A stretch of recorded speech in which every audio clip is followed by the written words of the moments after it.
أعوذ بالله من الشيطان الرجيم. بسم الله الرحمن الرحيم. وإلى عاد أخاهم هودا قال يا قوم اعبدوا الله ما لكم من إله غيره أفلا تتقون. قال الملأ الذين كفروا من قومه إنا لنراك في سفاهة وإنا لنظنك من الكاذبين. قال يا قوم ليس بي سفاهة ولكني رسول من رب العالمين. صدق اللہ العظیم. یہ سورہ اعراف کے 90 رکوع کی شروع کی چند آیتیں ہیں. ویسے اس پورے رکوع میں حضرت ہود علیہ السلام کی دعوت کا تذکرہ ہے اور ان کی جو مخالف قوم ہے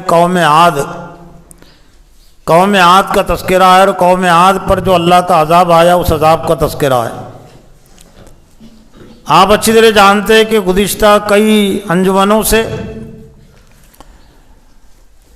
قرآنی تاریخ کی روشنی میں انبیاء علیہم الصلوۃ کی دعوت کا، ان کی سیرت کا سلسلہ چل رہا ہے. حضرت نوح علیہ السلام کے بعد زمانے کے لحاظ سے قرآن مجید کی تاریخ کے حوالے سے جس نبی کا تذکرہ ملتا ہے وہ ہے حضرت ہود علیہ السلام، جن کو اللہ تعالیٰ نے قوم عاد کی طرف مبعوث کیا تھا، اور وہ خود قوم عاد ہی کے ایک فرد تھے. مورخین نے بات لکھی کہ حضرت نوح علیہ السلام کے بعد تقریباً 5ویں نسل میں، نسل پیڑھی کو بھی کہتے ہیں، 5ویں نسل میں پیڑھی میں یہ حضرت ہود علیہ السلام پیدا ہوئے. اور یہ اس وقت کی بات ہے کہ قوم عاد میں بہت ساری برائیاں پھیل چکی تھی، اور برائیوں میں سب سے بڑی جو برائی تھی وہ شرک کی برائی تھی. حالانکہ جہاں سے یہ آبادی شروع ہوئی تھی حضرت نوح علیہ السلام پر ایمان لانے والوں سے، وہ تو سب کے سب مومن تھے، سب کے سب مسلمان تھے. لیکن 4-5 نسلوں کے بعد اب اگر ایک نسل کی عمر اگر 100 سال اگر شمار کرے تو گویا کہ 400-500 سال پہلے کی یہ بات ہے. ہم جس زمانے سے گزر رہے ہیں تو یہ زمانے میں جو ایک نسل کی جو عمر ہوتی ہے، ایک پیڑھی ہم جسے کہتے ہیں، وہ تقریباً 60 اور 75 سال کے بیچ کی ہوتی ہے. عمروں کا جو تناسب، پیڑھی جو بنتی ہے، نسل جسے ہم کہتے ہیں، وہ عمروں کے مجموعی تناسب کو سامنے رکھ کر 100 سال کے بھی لوگ ہوتے ہیں، 30 سال کے بھی ہوتے ہیں، 40 سال کے بھی ہوتے ہیں. لیکن جو نسل جو شمار ہوتی ہے، جو پیڑھی شمار ہوتی ہے، وہ انسانوں کی مجموعی عمر کو سامنے رکھ کر. تو آج کے دور کی جو پیڑھی بنتی ہے عالمی سطح پر انسانوں کی، ایک نسل جو شمار ہوتی ہے وہ 60 اور 65 کے بیچ.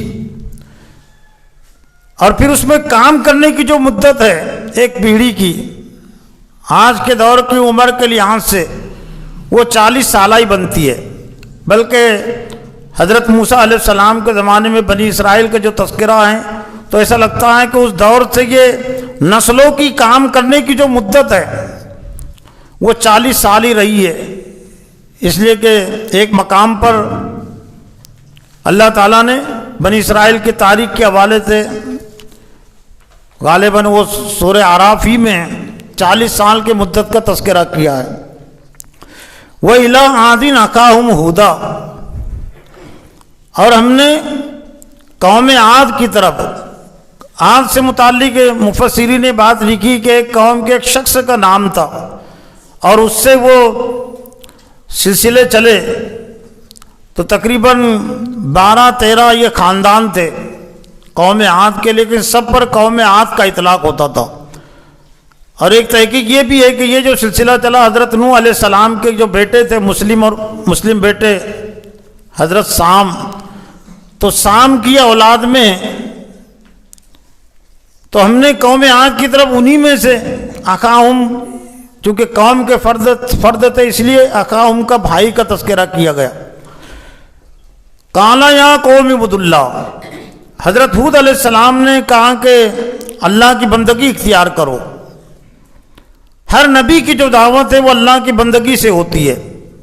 ما لکم من الہ غیر، اللہ کے علاوہ تمہارا کوئی معبود نہیں ہے۔ جس کا مطلب یہ ہوا کہ قوموں نے اللہ کے علاوہ بھی دوسروں کی عبادت شروع کر دی تھی، دوسروں کو بھی معبود مانتے تھے، اور زیادہ تر جو قوموں کا جو شرک رہا ہے، وہ شرک کی جو نوعیت رہی ہے وہ دین کے نام پر، نیکی کے نام پر، عقیدت اور محبت کے نام پر، جس طرح سے حضرت نوح علیہ السلام کی قوم جو شرک میں مبتلا ہوئی تھی، جو حضرت آدم علیہ السلام کے نیک بیٹے تھے ہود، سوا، یغوث، یعوق، نصر، تو ان کے مرنے کے بعد انہوں نے ان کی مورتیاں بنا کر، ان کے مجسمے بنا کر ان کی پوجا شروع کر دی تھی۔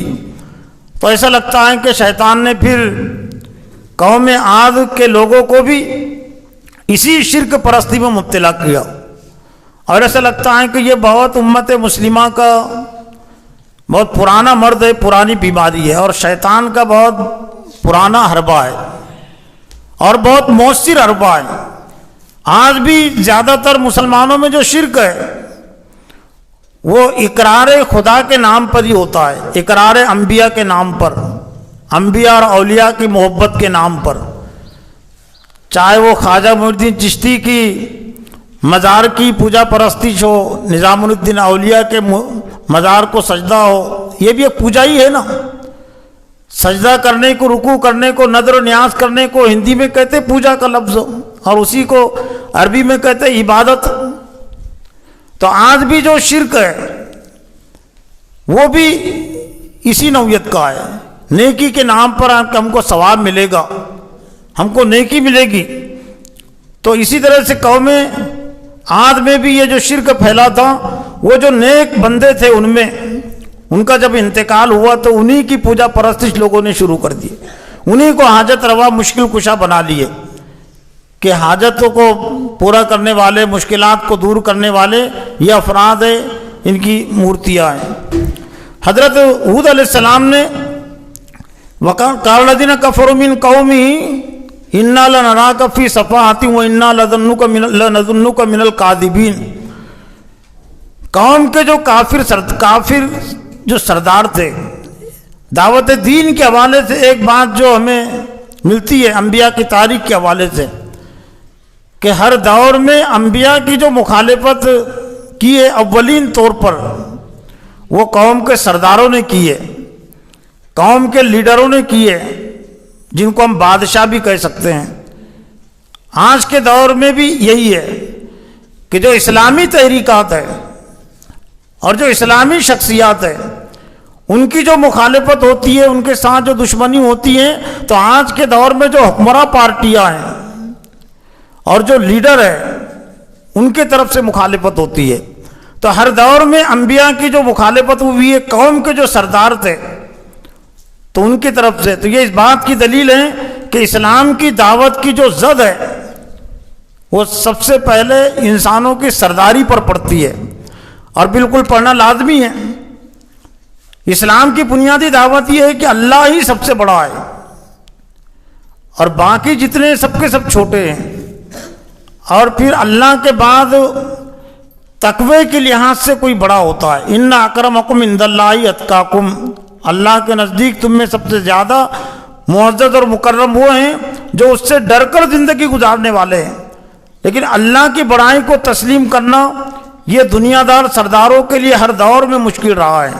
یعنی ایک طرح سے سرداری سے ہاتھ دھو لینا ہے، بادشاہت کو چھوڑ دینا ہے، لیڈری کو سربراہی کو چھوڑ دینا ہے اور اپنے آپ کو اللہ کی اطاعت میں دے دینا ہے.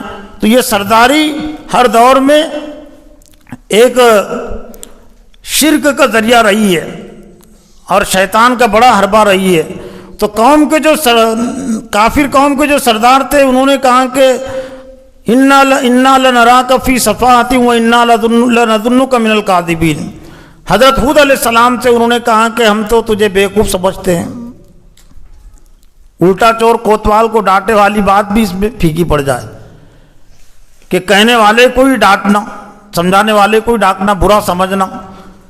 صفاحتن کہتے ہیں یعنی بے وقوفی. قوم کے سرداروں کہا کہ ہم تجھے پاگل سمجھتے ہیں، بے وقوف سمجھتے ہیں. اور دوسرا الزام لگایا کہ لنظنک من الکاذبین، ہم تجھے جھوٹا سمجھتے، جھوٹے لوگوں میں ہم تجھے شمار کرتے.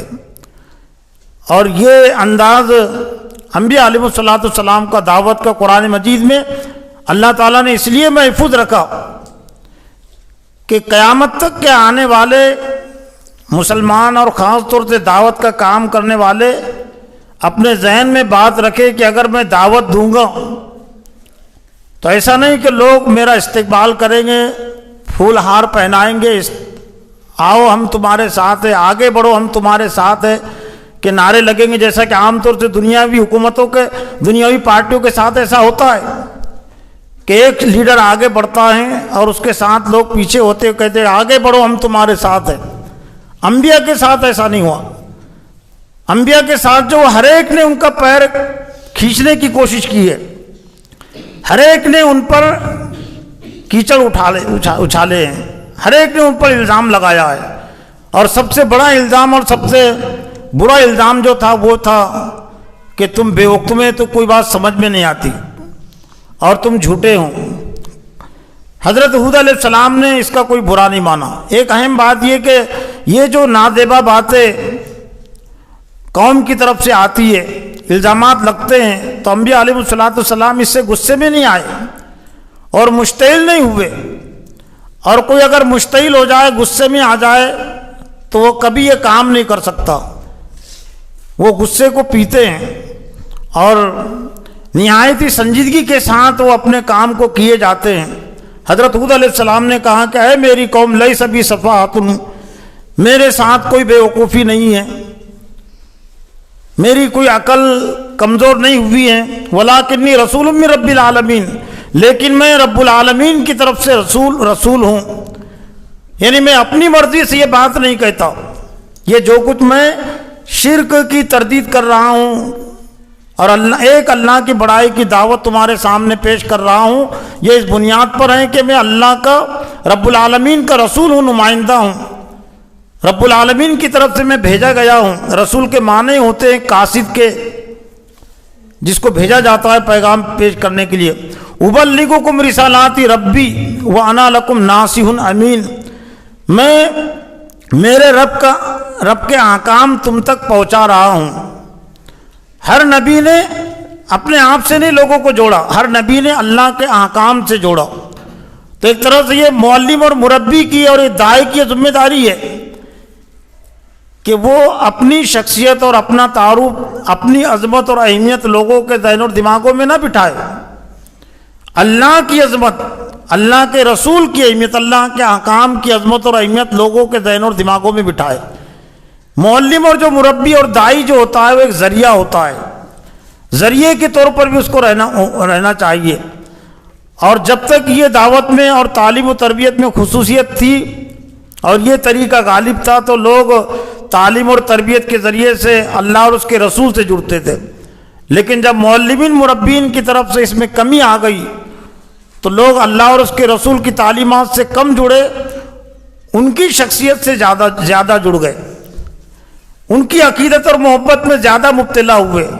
پھر یہیں سے شیطان کو ان کے نام پر تجارت کرنے کا موقع ملا. تجارت کی دکانداری.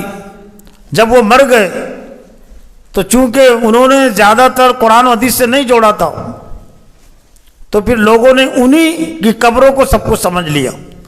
جب تک وہ رہے انہوں نے ان کی تعلیم و تربیت کی، ان سے شرک نہیں ہونے دیا. لیکن قرآن و حدیث کی اشاعت کی جیسے کوشش ہونی چاہیے تو ایسا لگتا ہے کہ وہ کوشش کم ہوئی ہے. او عجبتم ان جاءکم ذکر من ربکم، کیا تم کو اس بات پر تعجب ہے کہ تمہارے پاس تمہارے رب کی جانب سے ایک نصیحت آئی اور تمہیں میں سے ایک آدمی اس نصیحت کو لے کر اٹھائے، لینذرکم، تاکہ وہ تم کو ڈرائے. بہرحال یہ کہ حضرت ہود علیہ السلام نے مسلسل دعوت دیتے رہے، لیکن قوم کی جو سرکشی، قوم کی جو نافرمانی تھی وہ کم نہیں ہوئی. اللہ تعالیٰ نے اس قوم کو جو نعمتیں عطا کی تھی تو اللہ حضرت ہود علیہ السلام نے وہ نعمتیں بھی یاد دلائی. وَاذْكُرُوا إِذْ جَعَلَكُمْ خُلَفَاءَ مِنْ بَعْدِ قَوْمِ نُوحٍ وَزَادَكُمْ فِي الْخَلْقِ بَسْطَةً فَاذْكُرُوا آلَاءَ اللَّهِ لَعَلَّكُمْ تُفْلِحُونَ. اور یاد کرو کہ اس نے تم کو جَعَلَكُمْ خُلَفَاءَ مِنْ بَعْدِ قَوْمِ نُوحٍ، کہ اللہ تعالیٰ نے تم کو نوح علیہ السلام کی قوم کے بعد اپنا جانشین بنایا. خلیفہ کے معنی نائب کی بھی ہے، یعنی جو ذمہ داری اس نے حضرت نوح علیہ السلام اور ان کے ماننے والوں پر ڈالی تھی تو وہی ذمہ داری اللہ تعالیٰ نے تم پر ڈالی ہے. تم کو اس نے اپنا جانشین بنایا ہے، اور یہ بڑے مقام اور مرتبے کی چیز ہوتی ہے کہ اللہ تعالیٰ اپنے دین کی دعوت کے لیے، دین کو پھیلانے کے لیے کسی کو منتخب کرے، کسی کو چن لے. تو حضرت ہود علیہ السلام نے اللہ کا وہی احسان نعمت یاد دلائی. وَزَادَكُمْ فِي الْخَلْقِ بَسْطَةً، اور تم کو زیادہ اس نے کیا تمہاری پیدائش میں، یعنی پیدائشی لحاظ سے اللہ تعالیٰ نے ان کو بہت طاقتور پیدا کیا تھا. سورہ فجر میں اللہ تعالیٰ نے قوم عاد کا تذکرہ کیا، ان کی تباہی کا تذکرہ. تو الم تر کیف فعل ربک بعاد ارم ذات العماد التی لم یخلق مثلها فی البلاد. کیا آپ نے غور نہیں کیا قوم عاد کی طرف؟ کیا آپ نے قوم عاد پر غور نہیں کیا کہ وہ کیسے خیموں والی تھی، کیسے ستونوں والی تھی؟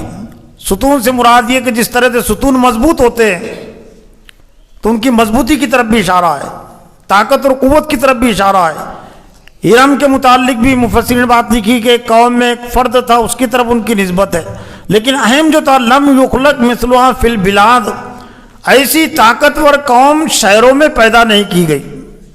یعنی جسمانی لحاظ سے اللہ تعالیٰ ان کو ایسا قد آور بنایا تھا، ڈیل والے، چوڑائی میں اور اونچائی میں، طاقت اور قوت میں، کہ اللہ نے فرمایا کہ لم یخلق مثلها فی البلاد. جب اللہ نے فرما دیا تو ظاہر بات ہے طاقت اور قوت کے لحاظ سے ان سے طاقتور قوم نہ اس سے پہلے پیدا ہوئی، نہ آج پیدا ہوئی، اور نہ قیامت تک پیدا ہوگی.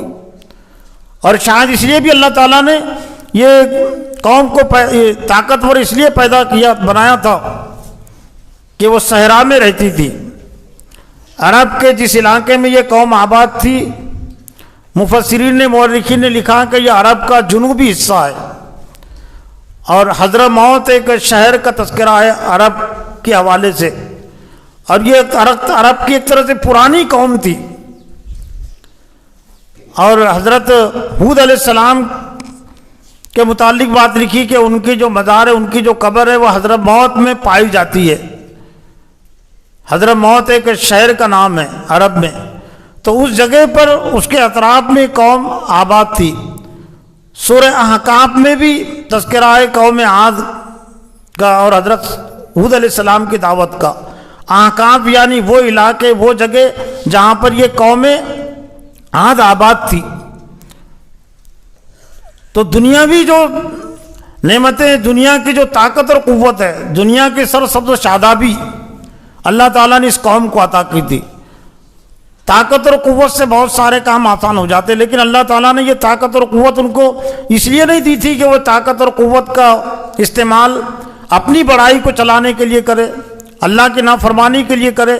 اللہ نے یہ طاقت اور قوت ان کو اس لیے دی تھی تاکہ اللہ تعالیٰ کی بندگی زیادہ سے زیادہ کرے اور نیک بندوں کا ساتھ دے، حضرت ہود علیہ السلام کی مدد کرے، ہود علیہ السلام پر جن لوگوں نے ایمان لایا ان کا وہ ساتھ دے. لیکن اس قوم نے برائی کا راستہ اختیار کیا، نافرمانی کا راستہ اختیار کیا. قالوا اجئتنا لنعبد اللہ وحدہ ونذر ما کان یعبد آباؤنا فاتنا بما تعدنا ان کنت من الصادقین۔ ایک طرح سے یہ مکالمہ بھی ہے، ایک طرف ہود علیہ السلام کی دعوت ہے اور دوسری طرف نافرمان قوم کی طرف سے آنے والی مخالفت اور اس کا اظہار ہے۔ تو قوم کے لوگوں نے کہا کہ کیا تو ہمارے پاس اس لیے آیا ہے کہ ہم ان معبودوں کو چھوڑ دے جن کی پوجا پرستی ہمارے باپ دادا کرتے تھے۔ ایک بات اس سے واضح ہوئی کہ ہر دور میں زیادہ تر جو لوگوں کو نافرمانی کا ذریعہ بنا ہے وہ باپ دادا کی اندھی تقلید، باپ دادا کی اندھی پیروی، چاہے باپ دادا برے کام کرتے ہو، شرک کرتے ہوں تو ان کی اتباع اور پیروی۔ ہر قوم نے اپنے نبی کو جو جواب دیا، نتبع ما وجدنا علیہ آباءنا، ہم اتباع اور پیروی کرنے والے ہمارے باپ داداؤں کی۔ حضرت محمد صلی اللہ علیہ وسلم کو بھی مکہ والوں نے جو جواب دیا تھا وہ یہی تھا کہ ہم ہمارے باپ دادا جو کام کرتے تھے وہی کام کریں گے۔ آج بھی امت مسلمہ میں حق کے خلاف یہی بات دیکھنے کو ملتی ہے کہ جب قرآن حدیث کی دعوت ان کو دی جاتی ہے، قرآن حدیث کی باتیں بتائی جاتی ہے تو بہت سارے مسلمان یہ جواب دیتے ہیں کہ ہمارے باپ دادا سے جو چلا آ رہا ہے، یعنی گویا کہ باپ دادا جو عرس بناتے تھے، مزاروں کو سجدے کرتے تھے، غیر اللہ کے نظر و نیاز کرتے تھے، اور سیاست میں بھی یہی برائی آ گئی کہ ہمارے باپ دادا جو غیر اسلامی پارٹیوں کو ساتھ دیتے تھے۔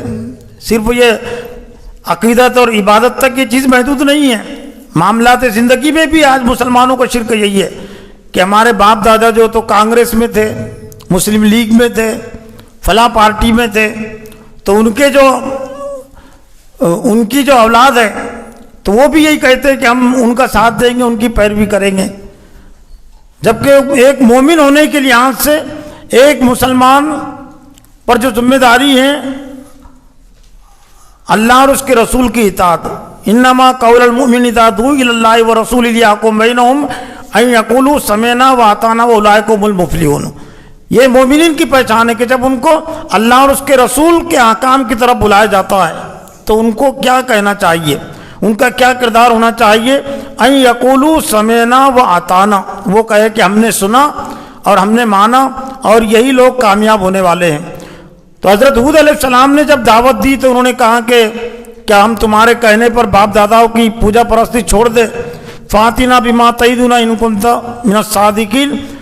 ہر نبی نے قوم کو اللہ کے عذاب سے بھی ڈرایا کہ اگر تم نے نافرمانی کی، اگر تم نے میری بات کو نہیں مانا تو اللہ کا عذاب تم پر آ جائے گا۔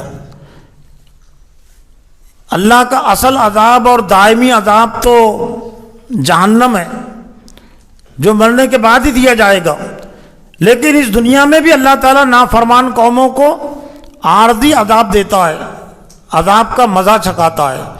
جیسا کہ اس سے پہلے حضرت نوح علیہ السلام کی قوم کو بھی اللہ نے عذاب کا مزہ چکھایا، اور پوری نافرمان قوم جو ہے تو پانی میں غرق کر دی گئی۔ حضرت نوح علیہ السلام کو آگاہ بھی کیا تھا، اور ہر نبی کا یہ کام رہا ہے۔ اسی طرح سے ہر مربی اور معلم کا بھی یہ کام ہونا چاہیے کہ وہ صرف قوم کو خوشخبری نہ سنائے کہ اللہ تعالیٰ ہم سے راضی ہوگا، اللہ تعالیٰ دنیا کی کامیابی عطا کرے گا، جنت دے گا، یہ اپنی جگہ پر ہے، لیکن نافرمانی کے نتیجے میں ڈر بھی سنائے۔ انذار جسے کہتے ہیں بشیرا و نذیرا، بشیر کہتے ہیں خوشخبری سنانے والے کو، نذیر کہتے ہیں ڈرانے والے کو۔ لیکن آج ڈرانے کا جو پہلو ہے وہ کمزور ہو گیا۔ تعلیم و تربیت کے حوالے سے زیادہ تر آج خوشخبری سنائی جا رہی ہے۔ کچھ لوگ تو ہتیلی میں جنت دکھاتے ہیں۔ ہتیلی میں جنت کا مطلب یہ کہ ہم مسلمان ہیں، مسلمان امت ہے، اللہ کے رسول صلی اللہ علیہ وسلم کے ماننے والے ہیں، تو اللہ کے رسول نے پوری امت کی مغفرت کروا لی، تو ہتیلی میں جنت ہو گئی نا۔ اور کچھ لوگ سستی جنت دکھاتے ہیں۔ سستی جنت یہ ہے کہ تم اگر استغفار کریں گے، ذکر، کچھ لوگوں کو تو ذکر کرنے کی ضرورت نہیں، امتی ہونا کافی ہے کہ محمد صلی اللہ علیہ وسلم کی امت میں ہیں تو بس یہ کافی ہے، ذکر کرنے کی، درود پڑھنے کی بھی ضرورت نہیں، نماز پڑھنے کی ضرورت نہیں۔ اور کچھ لوگ جو ہے تو سستی جنت، درود پڑھ لیے، سبحان اللہ کہہ دیے، ذکر کر لیے، کچھ نمازیں پڑھ لیے تو جنت مل جائیں گی۔ تو اللہ نے جنت کو ہتھیلی میں نہیں رکھا اور سستی بھی نہیں رکھا۔ جنت بہت قیمتی چیز ہے، تو قیمتی چیز کی قیمت دینی پڑتی ہے۔ سستی چیز وہ ہوتی ہے کہ جو بے قیمت ہوتی ہے، وہ سستی چیز ہوتی ہے، اور قیمتی چیز سستی ہوتی کیا؟ قیمتی چیز اگر سستی ہو جائے تو پھر وہ قیمتی چیز ہو ہی نہیں سکتی۔ جیسے کہ لوہے اور سونے کو دیکھ لیجئے کہ لوہا جو ہے تو سونے کے مقابلے میں سستا ہے، تو کہیں بھی پڑے رہتا ہے، بہت زیادہ اس کی چوری نہیں ہوتی۔ لیکن سونا کہیں پڑے رہ سکتا کیا؟ کیوں نہیں پڑے رہ سکتا؟ وہ بہت قیمتی چیز ہے، تو قیمتی چیز کی قیمت زیادہ دینی پڑتی ہے۔ تو اللہ تعالیٰ نے اس کی جو قیمت رکھی ہے، جاہدوا باموالکم وانفسکم، یہ ہے جنت کی قیمت۔ جہاد کرو، انت تک کوشش کرو، سنگھرش کرو اپنی جانوں اور اپنے مال کے ساتھ، تو جنت تمہیں ملے گی، قیمتی چیز ہے۔ اور اللہ تعالیٰ نے اور بھی مقامات پر یہ تصور دیا کہ کوئی جنت کو آسان نہ سمجھے، اس کو سستی نہ سمجھے۔ حسب الناس ان یترکوا ان یقولوا آمنا وهم لا یفتنون، کیا لوگوں نے سمجھ لیا کہ صرف اس بنیاد پر ان کو چھوڑ دیا جائیں گے، وہ کہتے کہ ہم مومن ہو گئے، اور کیا ان کی آزمائش نہیں کی جائیں گی؟ ان کی آزمائش کی جائیں گی تاکہ معلوم ہو جائے کہ سچے کتنے ہیں، جھوٹے کتنے ہیں۔ ام حسبتم ان تدخلوا الجنت، کیا تم نے سمجھ لیا کہ جنت میں تم یوں ہی داخل ہو جاؤ گے؟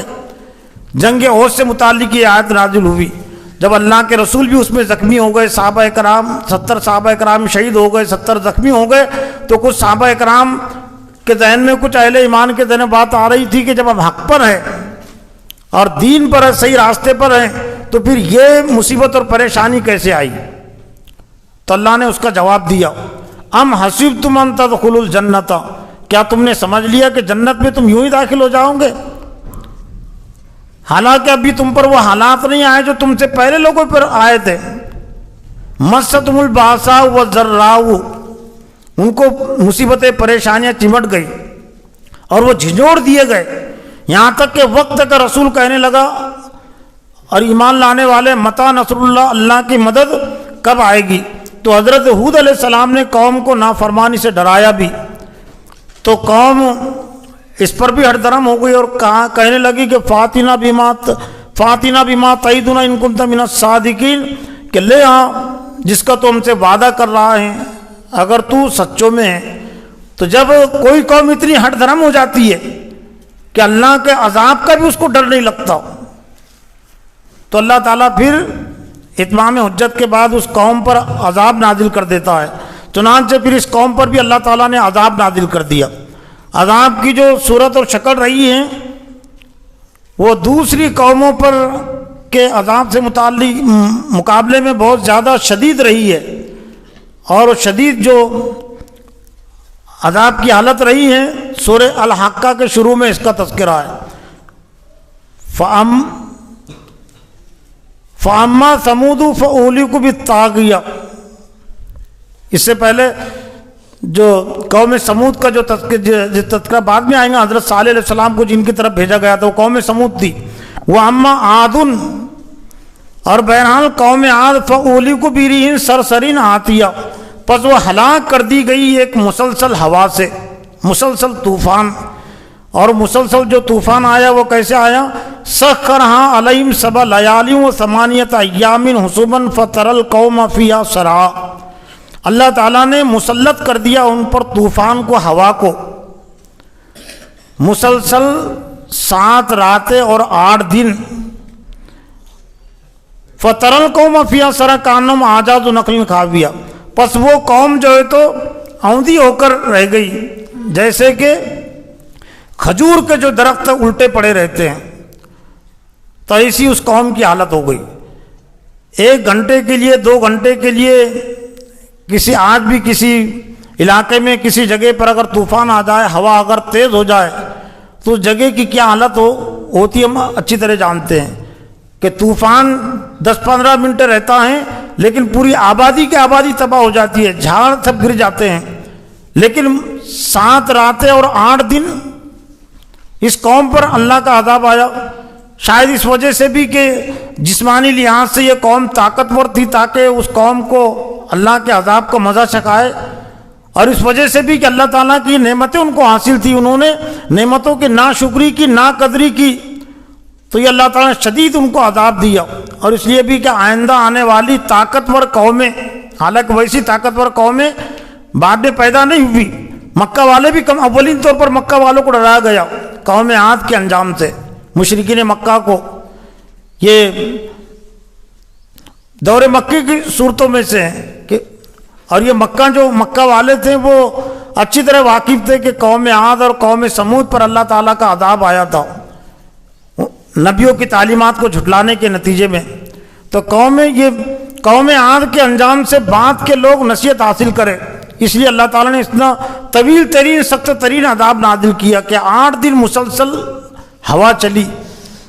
اور شاید ایک وجہ اس میں یہ ہو سکتی ہے کہ یہ جو عذاب آتا ہے کسی قوم پر دنیا میں، تو اللہ کے غضب کا وہ ایک مظہر ہوتا ہے، اللہ کے غضب کی چیز۔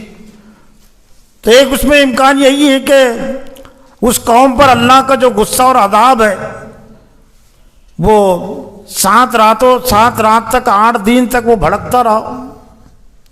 اللہ کے غضب کی علامت ہے نا اللہ کا عذاب، تو اللہ کا غصہ ٹھنڈا نہیں ہوا۔ یہ قوم اتنی نافرمان اور سرکش ہو گئی تھی کہ اللہ تعالیٰ کا غصہ جو گویا کہ 7 راتیں اور 8 دن بھڑکا رہا، تو جب ظاہر بات ہے عذاب کیسے تھم سکتا ہے، عذاب کیسے کم ہو سکتا ہے۔ ایک مثال کے ذریعے سے، کئی مثالوں کے ذریعے سے آپ سمجھ سکتے ہیں کہ کسی کو کسی سے کوئی دشمنی ہوتی ہے زیادہ، کسی پر کسی کو بہت زیادہ غصہ ہوتا ہے، تو اخبارات میں نے بھی کئی ایسے واقعات پڑھے، آپ نے بھی پڑھے ہوں گے کہ اس نے اپنے دشمن کو تلوار ماری، چھرا مارا، تو پہلے وار میں تو وہ مر گیا، موت ہو گئی نا، لیکن اس نے اس کے 20 ٹکڑے کر ڈالے۔ تو یہ کیا ہے؟ یہ وہ تھا اس کا غصہ۔ اس کو یقین تھا کہ مر گیا اور اب کچھ نہیں ہو سکتا، لیکن غصہ ٹھنڈا نہیں ہوا نا، تو غصہ ٹھنڈا نہیں ہوا تو اس نے 20 تلواریں اس پر چلائی، 20 وار اس پر کیے، یا ایک گولی سے موت ہو گئی تو اس نے 10 گولیاں ماری۔ تو شاید یہی اس میں اللہ تعالیٰ کی یہی سنت ہو کہ وہ قوم اتنی نافرمان تھی کہ اللہ تعالیٰ کا عذاب جو ہے تو 7 راتوں تک اور 8 دن تک اس قوم پر اللہ تعالیٰ کا باقی رہا۔ اس لیے وہ ہوا کیسے رک سکتی ہے؟ ہوا تو منتظر ہے نا اللہ کا جب حکم ہوگا کہ عذاب کم ہو جائے، ختم ہو جائے، تو اللہ کا عذاب ختم ہو جائے گا۔ اور دوسرے کے بعد میں آنے والی یہ دنیا میں وسائل اور ذرائع رکھنے والی قومیں اپنی طاقت اور قوت پر ناز نہ کرے، گھمنڈ نہ کرے، تکبر نہ کرے، وہ اس طاقتور قوم کے انجام سے نصیحت حاصل کرے۔ آج بھی وہ جو علاقہ ہے احقاف، سورہ احقاف کا جو نام ہے وہ اسی مناسبت سے کہ یہ جس جگہ پر یہ قوم آباد تھی اس کو احقاف کہتے ہیں۔ تو اس جگہ کی جو حالت اور کیفیت ہے، مورخین نے لکھا کہ آج بھی وہاں پر کوئی آبادی رہ نہیں سکتی، ریت کے جو پہاڑ ہیں، کھنڈرات ہیں، اور اگر وہاں کوئی چیز ڈال دی جائے تو زمین میں دھس جاتی ہے۔ کوئی اگر چلنے کی کوشش کرے گا تو وہ زمین میں دھس جاتا ہے۔ پتھر اگر آپ پھینکیں گے تو پتھر بھی زمین میں دھس جاتا ہے۔ ظاہر بات ہے کہ جب 8 دن تک مسلسل اس جگہ پر اللہ کا عذاب رہا تو قیامت کیا 2 قیامتیں بھی وہ عذاب کا اثر کو کم نہیں کر سکتی نا۔ تو اللہ کا عذاب کے اثرات آج تک وہاں پائے جاتے اس جگہ سے متعلق۔ تو یہ چند باتیں میں نے میری اپنی تذکیر آپ کی تذکیر کے لیے حضرت ہود علیہ السلام کی دعوت کے حوالے سے اور ان کے جو نافرمان قوم تھی قوم عاد کی نافرمانی اور اس کے انجام سے متعلق رکھی۔ اللہ تعالیٰ سے دعا ہے کہ اللہ تعالیٰ مجھے بھی اور آپ کو بھی انبیاء علیہ السلام کی دعوت کی اہمیت کو سمجھنے، قبول کرنے کی توفیق عطا فرمائے، نافرمانی سے بچنے کی توفیق عطا فرمائے۔ ربنا تقبل منا انک انت السمیع العلیم وتب علینا انک انت التواب الرحیم برحمتک یا رب۔